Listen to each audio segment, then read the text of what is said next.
सभी बच्चों को मेरा नमस्कार। आज हम झिलमिल पुस्तक में पाठ नंबर 14 पुष्प की अभिलाषा के शब्दार्थ और प्रश्न उत्तर को करेंगे।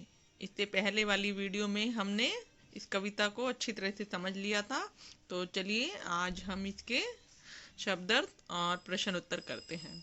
तो देखिए आपके सामने पहला शब्द क्या है? अभिलाषा। क्या है ये? अभिलाषा। अभिलाषा का क्या अर्थ होता है? कामना या चाह या इच्छा। आप ये कुछ भी कर सकते हैं, इसमें कुछ भी मीनिंग लिख सकते हैं।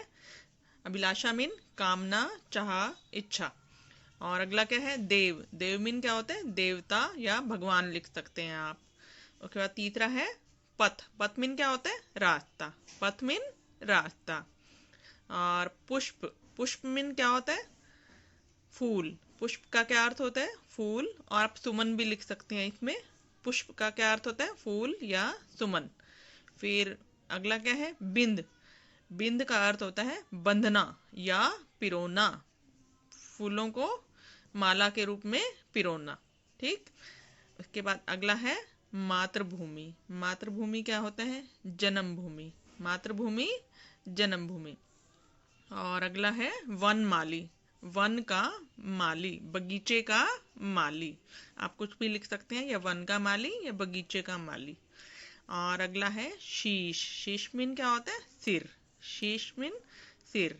फिर अगला है सम्राट। सम्राट का अर्थ क्या होता है? राजा। सम्राट मीन राजा। और लास्ट में कौन सा है? सुरबाला। सुरबाला मीन अप्सरा। सुरबाला का अर्थ क्या होता है? अप्सरा या सुंदर स्त्री। आप कुछ भी इसमें लिख सकते हैं। तो ये तो हो गए आपके शब्दार्थ। अब हम इसके करते हैं प्रश्न उत्तर।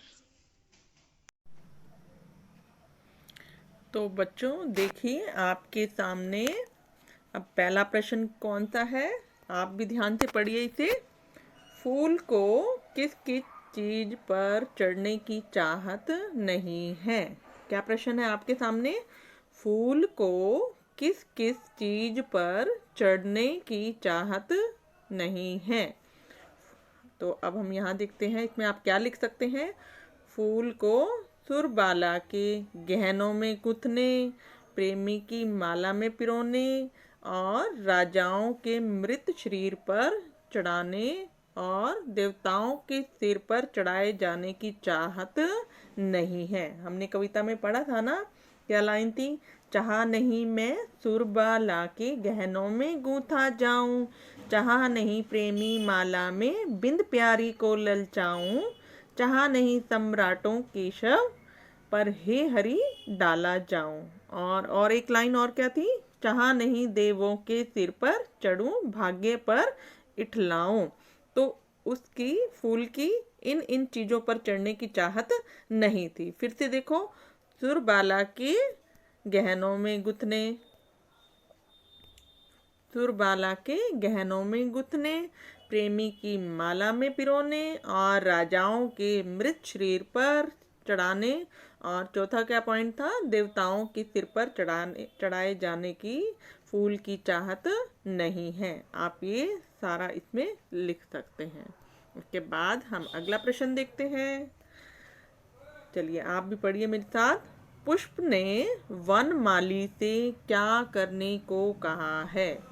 पुष्प ने वनमाली से क्या करने को कहा है? वन का माली।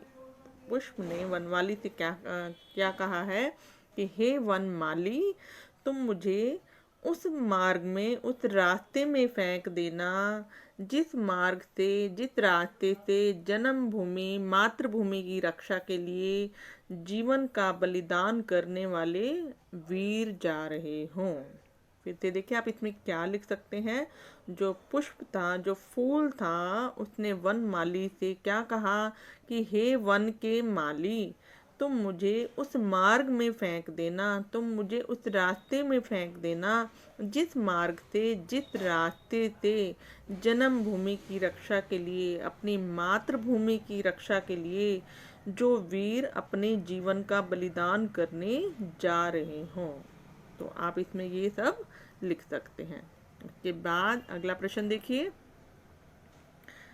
मातृभूमि पर शीश चढ़ाने जिस पथ जाएं वीर अनेक, यहाँ मातृभूमि पर शीश चढ़ाने से क्या तात्पर्य है, क्या अर्थ है, आपने ये बताना है।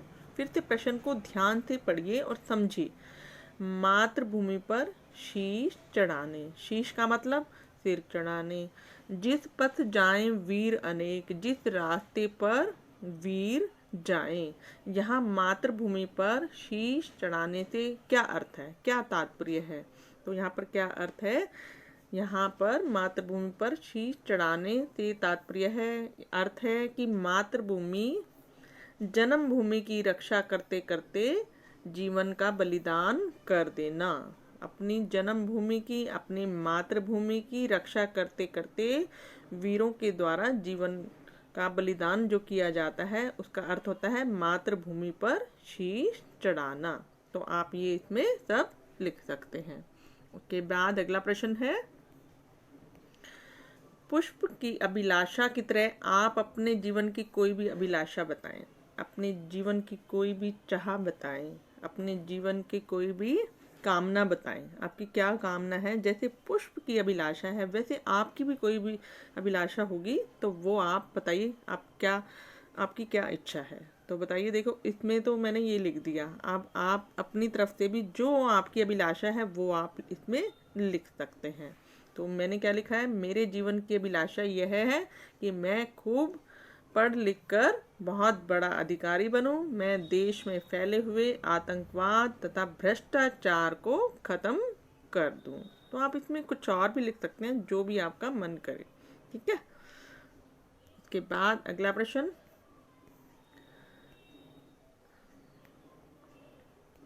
आपके आसपास बहुत सारे फूल होंगे, है ना? आपके आसपास, आपके घर के आसपास, आपके स्कूल में, आप कहीं बाहर जाते हैं, आप बहुत सारे फूल देखते हैं। तो उन फूलों के नाम आपको पता है? आप उन फूलों के नाम बताने हैं और ये भी बताना है कि आपको कौन सा फूल आपको बहुत पसंद है और क्यों पसंद है, ये आपने बताना है। फूल तो आपने देखे हुए हैं। देखिए, आपने गुलाब का फूल देखा हुआ है, गेंदा भी देखा हुआ है, कमल का फूल भी देखा हुआ है, सदाबहार भी देखा है, सूरजमुखी भी देखा हुआ है, गुड़हल भी देखा है आपने, कुमुदनी भी देखा है। इतने सारे फूल आपने देखे हुए हैं, आपके आसपास आपको नज़र आते होंगे। और इसमें से सबसे ज़्यादा आपको कौन सा पसंद है वो आप लिख सकते हैं। और मुझे लगता है आपको सबसे ज़्यादा गुलाब का फूल ज़रूर पसंद होगा, क्योंकि जो इसकी सुंदरता होती है और जो इसकी सुगंध होती है वो सभी को बहुत अच्छी लगती है, और इसका जो रंग होता है वो भी बहुत अच्छा लगता है। तो गुलाब के बारे में या किसी और फूल के बारे में भी आप इसमें चेंज करके लिख सकते हैं, जो भी आपको पसंद हो। तो इसके बाद आपका अगला प्रश्न कौन सा है? चाह नहीं मैं सुरबाला के गहनों में गूथा जाऊं। सुरबाला बहुत सारे गहने पहनती होगी, यानी सुंदर स्त्री सुरबाला। और मैंने क्या बताया था? अप्सरा। तो जो अप्सरा है वो बहुत सारे गहने पहनती होगी। तो उसी प्रकार आपके घर में या आस-पास भी बहुत सारी महिलाएं कौन कौन से गहने पहनती हैं वो आपने बताना है। तो देखिए, आपके घर में जो आपकी मम्मी है, आपकी जो भी बुआ हैं, चाची, दादी जो भी हैं, वो क्या कौन कौन से आभूषण पहनती हैं वो आप यहाँ पर लिख सकते हैं। देखिए, आपकी मम्मी के पास मंगलसूत्र, अंगूठी, हार, कंगन, बाली, नथनी, पाजेब, ये सारी चीज़ें हैं, वो सब पहनती हैं ना।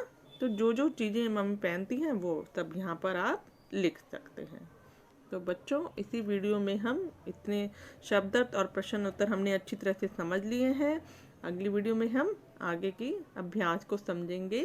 तब तक के लिए बाय बाय, थैंक यू।